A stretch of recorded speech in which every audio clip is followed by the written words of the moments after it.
राधे राधे दोस्तों। रामपुर नाम के गांव में विक्रम दास नाम का एक महाजन रहता था। परिवार में उसकी पत्नी गौरी के अलावा कोई दूसरा न था। ब्याज पर रुपया उधार देने का ही उसका अपना धंधा था। इस धंधे से ही उनके घर का गुजारा होता था। एक बार की बात है, उस गांव में हैजे की बीमारी फैल गई। एक दिन विक्रम को उल्टी और दस्त लगे। डॉक्टर वैद्य को बुलाने का भी मौका न लगा। 2.5-3 घंटे की बीमारी के बाद ही विक्रम के प्राण पखेरु उड़ गए। गौरी अकेली ही रह गई। परिवार में और कोई कमाने वाला तो था नहीं। अपने गुजारे के लिए उसने पति का ही व्यवसाय ब्याज पर पैसा देना, उधार देना शुरू कर दिया। गौरी ज्यादा पढ़ी लिखी नहीं थी। उसे सिर्फ नाम लिखना और अपने हस्ताक्षर करना और रुपए गिनकर वहीं पर लिख लेना, बस इतना ही जानती थी। विक्रम ब्याज तो तगड़ा तगड़ा लेता ही था, साथ ही गहने या जमीन रखवाए बिना पैसा नहीं देता था। इसमें उसे अनेक झंझट का सामना भी करना पड़ता था। तहसील कचहरी के चक्कर लगाने पड़ते थे। कभी कभी थाने से वास्ता भी पड़ता था। और तो और उसने पैसे उगाए के लिए किराए के कुछ गुंडे भी रख रखे थे। परंतु ये सब कुछ तो अंतिम हथियार के रूप में ही काम आता था। उसका तो यही मूल मंत्र था, मूल से ब्याज प्यारा। गौरी तो औरत जात थी। पति के पैसे उगाने के तौर तरीके तो उसके बस के नहीं थे। उसने तो पति के मूल मंत्र को ही अपना एकमात्र मंत्र मान लिया था। पैसे लेने वाले मिन्नतें करके उससे पैसे ले जाया करते थे। वसूली के लिए उसे अवश्य ही 2-3 चक्कर लगाने पड़ते थे, फिर भी पैसा वसूल हो ही जाता था। पैसा वसूल इसलिए भी हो जाता था क्योंकि उन्हें आगे भी जरूरत पड़ सकती थी। आगे की जरूरत को समझकर ही वे उधार दिया पैसा लौटा देते थे। एक दिन गांव का ही एक जाट होशियार सिंह सेठानी से रुपए उधार लेने आया। आते ही कहने लगा, सेठानी जी राम राम, बहुत ही मुद्दत के बाद आना हुआ है। जब सेठ विक्रम दास जीवित थे तो एक बार उनसे रुपए उधार लेने आया था। 1 महीने बाद ही सारे रुपए लौटा दिए थे।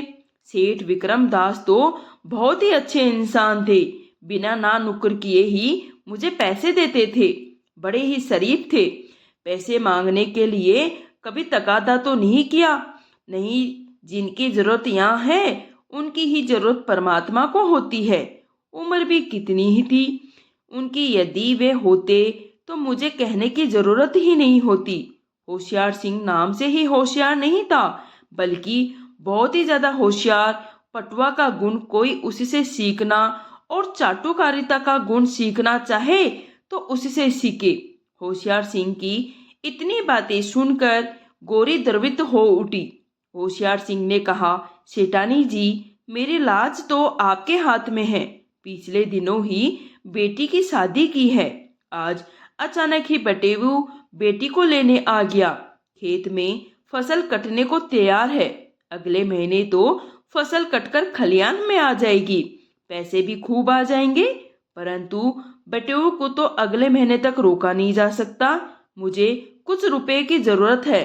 फसल कटते ही लौटा दूंगा। गौरी होशियार सिंह की चिकनी चुपड़ी बातों में आ गई। उसे तो अपने ब्याज के रुपए से मतलब था। उसे तो सिर्फ ब्याज चाहिए थे। गौरी ब्याज का रुपया किसी नियम के अधीन नहीं देने वाले की आवश्यकता के अनुसार देती थी। गौरी को असमझ में खड़ी देखकर होशियार सिंह ने जेब से 5 रुपए निकाले और कहने लगा, लो बहन, 5 रुपए। 1 महीने का ब्याज पहले से दे रहा हूँ। अब जल्दी से मुझे 1000 रुपए दे दो। मुझे और भी काम है। बेटी को विदा भी करना है। कहीं जमाई को पता न लग जाए मैं पैसे उधार लेने आया हूँ। मेरा काम निकाल दो। समझूंगा आपने मुझे नया जन्म दिया है। गौरी तो 5 रुपए पहले से देकर सब कुछ भूल गई। 1000 के ब्याज के पाप मिल रहे हैं, पहले से मिल रहे हैं, वो भी पहले से। इससे अधिक उसे और क्या चाहिए था। उसने झट से रुपए गिने और होशियार सिंह को दे दिए। होशियार सिंह बहुत बहुत धन्यवाद देता हुआ चला गया। अगले दिन सुबह सुबह होशियार सिंह फिर गौरी के दरवाजे पर आ धमका। गौरी को आशंका हुई जरूर कोई कमी हुई है, वरना इतनी जल्दी ये क्यों आता। हड़बड़ाकर गौरी से कहने लगा, मैंने तो तेरे सामने ही 100 के सिक्के बीच 500 के सिक्के, इस बात को बीच में ही काट कर होशियार सिंह कहने लगा, अरे मैंने कब कहा कि तुमने रुपए कम दिए हैं। तुम्हारी ईमानदारी पर कौन शक करता है। पहले मेरी बात तो सुन लो। आज थोड़ी ही देर बाद मेरी बेटी को विदा करना है। रुपए की कमी रह गई, इसी कमी के कारण काम बिगड़ रहा है। होशियार सिंह की बात पूरी करने से पहले ही गौरी बोल पड़ी। वह तो कल ही उसके ब्याज के 5 रुपए पहले से देने से इतनी प्रभावित हो गई थी कि पाँचर के पहले के ब्याज को भी भूल गई। कहने लगी, जैसी तुम्हारी बेटी वैसी मेरी ही बेटी। आदमी आदमी के काम आता है। ले जाओ 500 रुपए, यदि और भी जरूरत हो तो ले जाना, संकोच मत करना, कहकर गौरी 500 रुपए निकालने लगी। इसी बीच होशियार सिंह ने जेब से चांदी की झकाझक करती चवनी निकाली और सेठानी को देते हुए बोला, तुमने रुपए देकर मेरा काम बना दिया।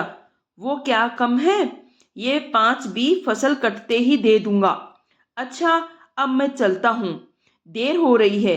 रुपए लेकर होशियार सिंह चल पड़ा।